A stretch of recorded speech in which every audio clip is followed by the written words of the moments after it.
Kajian Islam.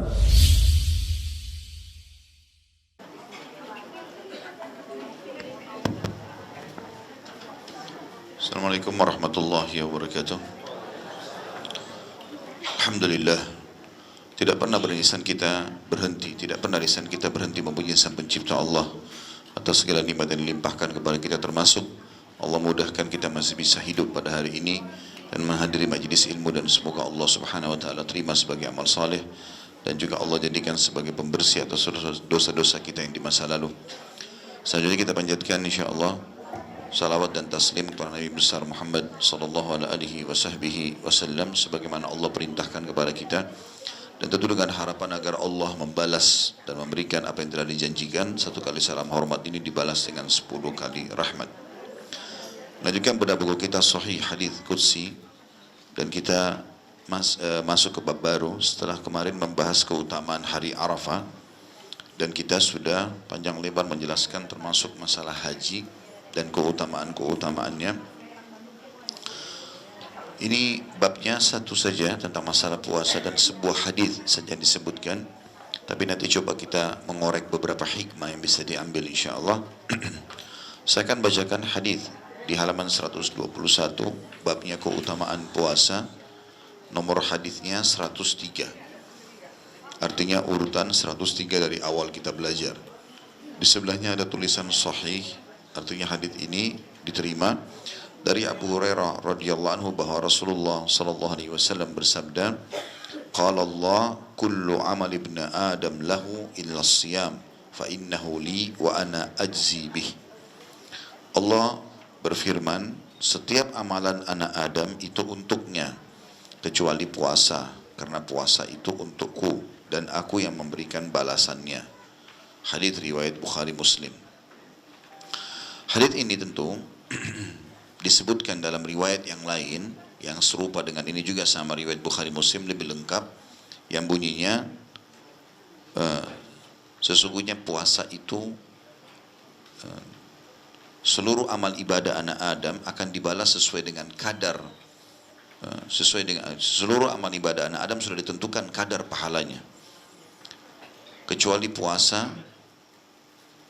Seluruh amal ibadah anak Adam ditentukan kadar pahalanya 10 sampai 700 kali lipat. Kecuali puasa, Allah berfirman, dia adalah milikku, maka aku akan membalasnya langsung. Dia meninggalkan laparnya, hausnya, syahwatnya karena aku. Lalu orang yang puasa akan mendapatkan dua kegembiraan, kegembiraan pada saat dia berbuka dan kegembiraan pada saat dia bertemu dengan Tuhannya. Jadi riwayat yang saya sebutkan barusan ini adalah riwayat lengkap dari apa yang terpaparkan di sini.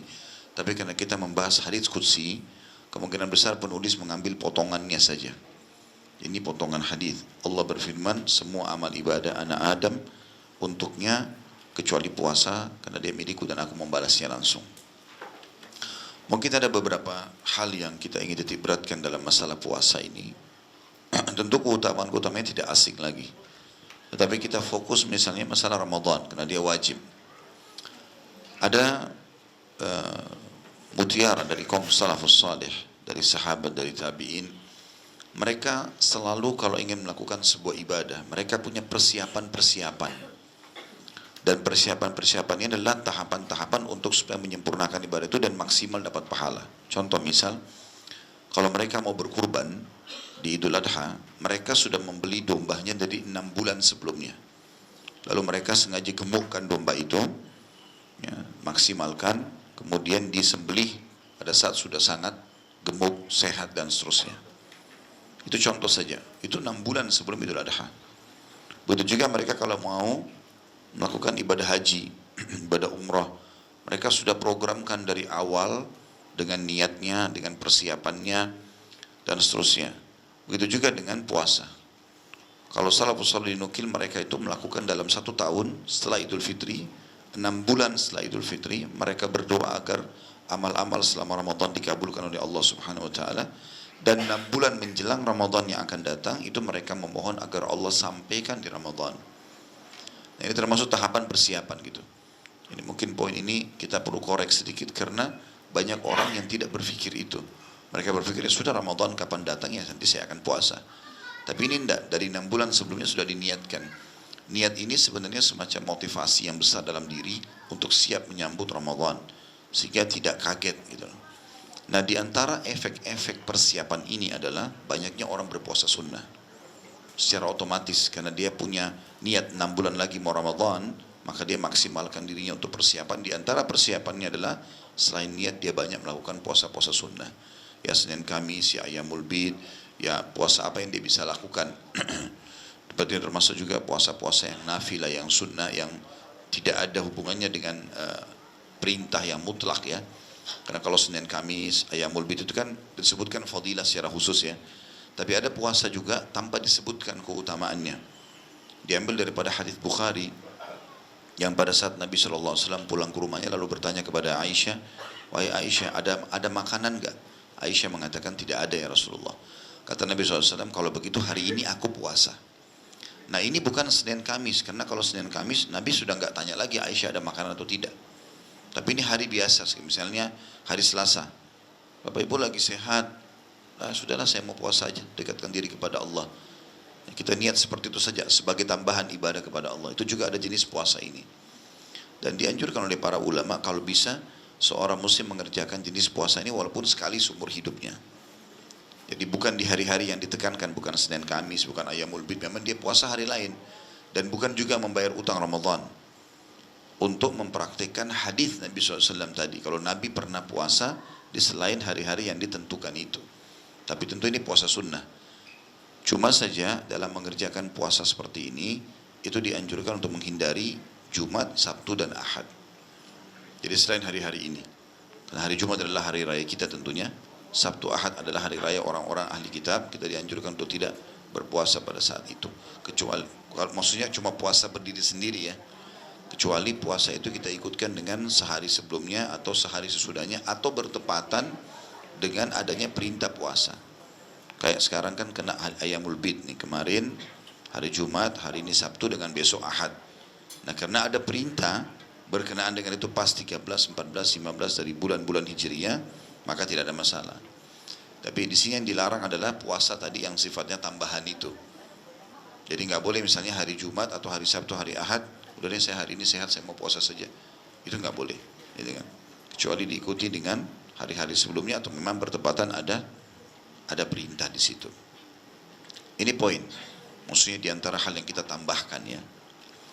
Juga masuk dalam masalah ini, masih di poin ini juga.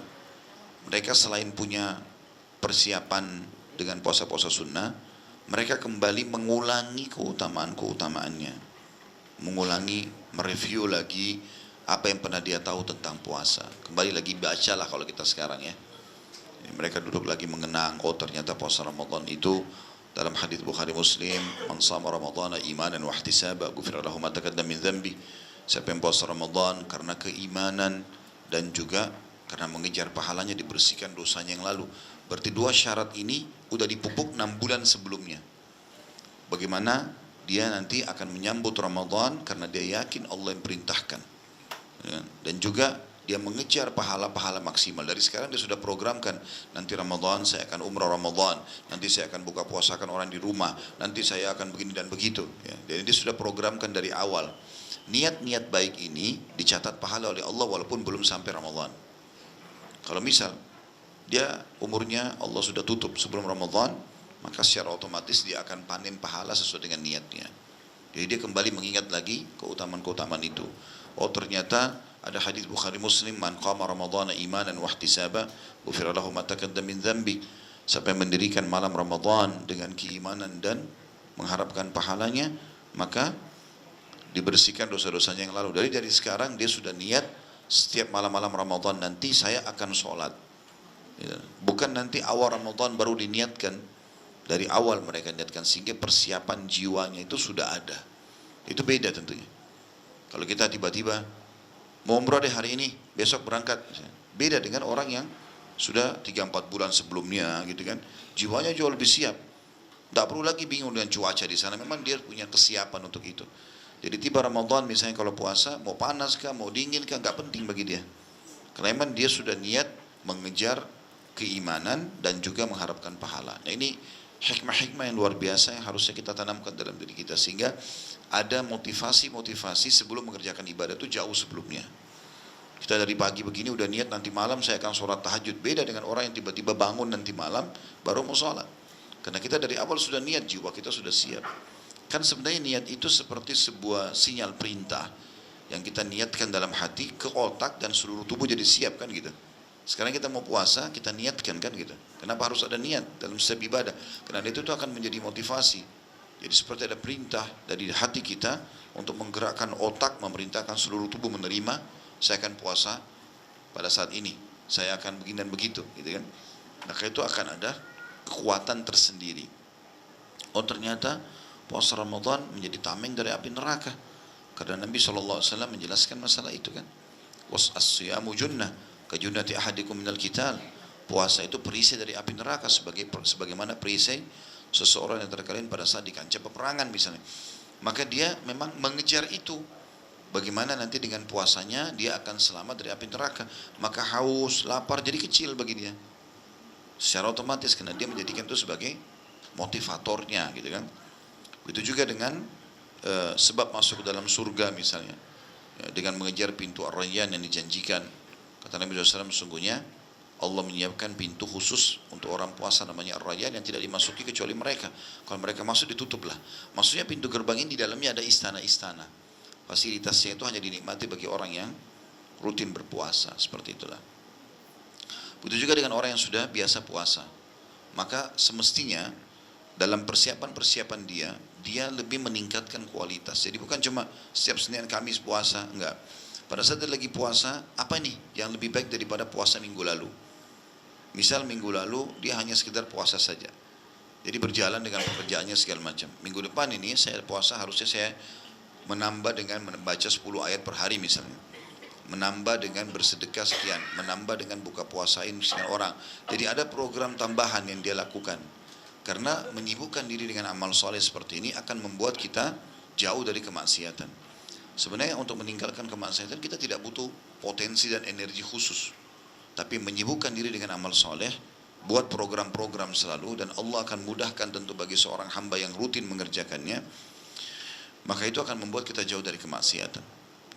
Misal contoh teman-teman gak pernah berdoa.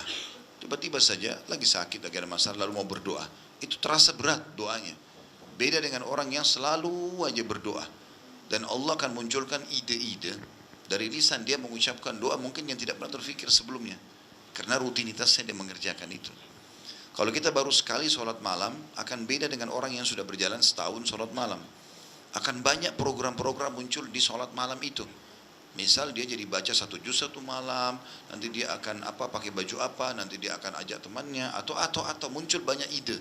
Dia biasa baca Quran dengan orang yang baru belajar baca Quran beda. Orang yang biasa baca Quran akan muncul ide-ide yang banyak sekali di ibadah itu sendiri dan seterusnya. Seperti itulah. Maka pengembangan ini penting. Ya, ini masuk dalam hikmah yang harus kita ambil daripada persiapan salafus saleh berhubungan dengan masalah keutamaan Ramadan itu atau puasa sendiri. Begitu juga dengan puasa-puasa sunnah sangat dianjurkan untuk dilakukan semaksimal mungkin. Kecuali orang punya udzur syar'i. Dia lupa, ada udzur syar'inya, sakit dan seterusnya. Tapi kalau tidak, dianjurkan puasa. Ya, dianjurkan puasa. Abu Darda berkata radhiyallahu anhu, kalau bukan karena 3 hal, aku tidak akan ingin hidup di dunia. Yang pertama adalah menikmati dahaganya pada saat puasa. Justru dia menganggap itu sebuah kenikmatan tersendiri. Menahan haus pada saat puasa. Menahan ngantuk pada saat malam dengan sholat malam dan berteman dengan orang-orang saleh. Kalau bukan karena 3 hal ini aku tidak mau hidup di dunia. Gitu. Artinya dia jadikan itu sebagai program hidupnya yang di skala prioritaskan gitu ya. Jadi memang mereka memprogramkan masalah itu. Jadi memang kita harus menanamkan dalam diri kita untuk suka, cinta dengan ibadah-ibadah ini gitu. Kemudian yang kedua, ini yang pertama tadi ya, bagaimana kita punya persiapan-persiapan dan memahami dengan motivasi-motivasi agar kita bisa mengerjakan ibadah itu maksimal. Yang kedua, kita harus membentuk komunitas. Komunitas selalu ada, harus ada komunitasnya. Saya yakin tidak asing bagi Bapak Ibu kan. Ada orang yang suka motor, dia buat komunitas motor. Ada orang suka mobil, dia komunitas mobil. Kan gitu-gitu. Kenapa dia buat begitu? Supaya dia merasa di alamnya dia. Nah, membentuk komunitas ini ada dalam syariat kita. Sesuai dengan hadis Nabi SAW, Al-mar'u ala dini khalili. Seseorang sesuai dengan agama temannya dan lingkungannya. Kalau bapak ibu mau mengerjakan sholat malam rutin, memang cari orang yang selalu sholat malam. Maka kita akan selalu termotivasi gitu ya. Supaya saling mengingatkan misalnya. Oke, kita sepakat di grup ya. Nanti jam 3:30 gitu kan. Kita akan mengirim apa gitu ya. Seperti apalah informasi hadis atau apa gitu ya. Atau mungkin ada yang bertugas dari grup itu, misalnya 20 orang bertugas 3:30 malam, hari ini si fulan, dia akan miss call teman-temannya yang 20 itu untuk mengingatkan, besok si fulan lagi, besok si fulan lagi, dan seterusnya. Sehingga mereka punya program yang saling mengingatkan, ini sudah sholat malam nih ya. Jadi pada saat dia juga lagi malas, dia ingat, oh temannya akan ingatkan gitu, akan bunyi itu, akan diingatkan. Dan memang itu peringatan sudah cukup sebenarnya, akan membuat kita mengingat kembali ya. Apakah itu tulisan, motivasi dan seterusnya. Contoh saja, begitu juga pada saat kita mau, kita naudzubillah punya sifat bakhil misalnya, kita mengubahnya, maka kita harus berteman dengan orang-orang dermawan, ketemu sama orang yang royal, yang luar biasa, bagi sana bagi sini, nanti itu akan menggugah hati kita, oh ternyata seperti ini ya. Kan pernah kita sebutkan kisah tentang seseorang dalam hadis disebutkan, dia dengan sedekahnya bisa mengubah 3 orang sekaligus keadaannya. Yang pertama, dia temui seorang pencuri, mau mencuri, kemudian dia niat malam hari keluar ingin mengeluarkan hartanya. Lalu kemudian dia temuilah orang tersebut, dia tidak tahu ini pencuri atau tidak. Dia cuma mengatakan setelah ketemu, saya sudah niat karena Allah mau bersedekah malam ini, dan yang saya temui adalah Anda, ambillah. Lalu pencuri itu kaget, padahal orang ini tidak tahu ada pencuri gitu. Maka karena niat baiknya, pencuri ini ngambil dan uangnya banyak, maka dia pun meninggalkan pencurian kata Nabi SAW dan menjadi orang baik. Itu juga dengan malam kedua dia keluar lagi bawa uang yang banyak, dia niat sedekah. Lalu siapapun dia temui dia niat berikan. Ternyata dia temui seorang wanita pelacur. Dia tidak tahu itu wanita pelacur.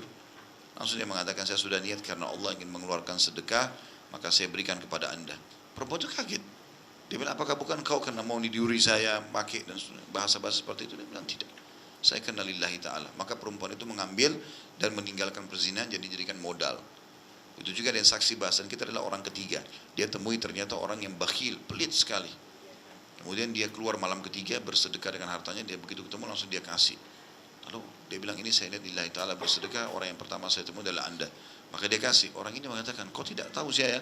Enggak. Lalu untuk apa kau kasih? Karena Allah. Maka dia terpukul karena selama ini dia kaya raya tidak pernah sedekah. Semenjak hari itu orang itu berubah menjadi orang yang dermawan juga. Artinya ada efek-efek pengaruh kalau kita membentuk komunitas itu, otomatis gitu ya. Mungkin dari sekian komunitas ada orang yang lebih baik dari sisi ibadah, kita akan belajar gitu kan, kita akan tahu. Dan banyak hal yang bisa kita belajar tentunya dari komunitas-komunitas yang sehat ini. Paling tidak kita akan merasa punya rasa malu kalau kita melanggar apa yang sudah ada di komunitas itu ya. Seperti itulah kurang lebih gambarannya. Ini yang kita bisa ambil daripada hadis ini tentunya. Dan di sini karena cuma disebutkan sebuah hadis, maka kita akan pindah ke bab yang setelahnya. Bab selanjutnya, keutamaan orang yang ditinggal mati oleh orang yang dicintainya dan dia mengharapkan pahala. Sebelum kita jauh membaca hadis-hadis yang ada di sini, tentu sangat alami seseorang di antara kita pada saat hidup di muka bumi ini, Allah karuniakan rasa cinta. Kita suka sama orang. Itu semua orang pasti mengalaminya. Ada orang yang dia sangat cintai, dia sayangi, gitu kan, dan dia takut kehilangan. Itu biasa. Nabi SAW pada saat ditanya oleh Amr bin As radhiyallahu anhu, siapa orang yang Anda cintai? Kata beliau, Abu Bakar. Beliau sebutkan. Padahal ucapan Nabi SAW ini akan menjadi sebuah hukum di tengah-tengah umat. Beliau bisa mengatakan misalnya saya mencintai semua muslim, tapi tidak Nabi SAW sebutkan seseorang. Abu Bakar, kata Amr ya. Pertama beliau mengatakan Aisyah.